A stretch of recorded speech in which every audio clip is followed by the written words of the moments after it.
This is the Breadboard ATmega328p. It utilizes the ATmega microcontroller and SparkFun AVR programmer to replicate certain functions of an Arduino Uno. This specific ATmega has been flashed with a 2's complement converter code in order to demonstrate the abilities of off-board programming. The code takes in an analog 8-bit binary reading and converts it to the binary number's negative equivalent. This is achieved by inverting the number's bits via a NOT gate operator, then adding 1 to it, making the sum a signed binary negative number.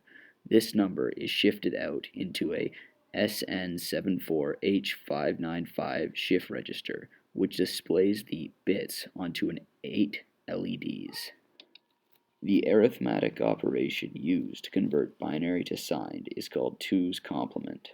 Simply put, it is the most efficient way of storing a binary negative integer. The ATmega stores and presents these negative binary values by assigning the binary number's highest bit a negative value. In the case of this circuit, it's negative 128, and every other bit remains positive, and are added to the negative 128 to increase the number's value.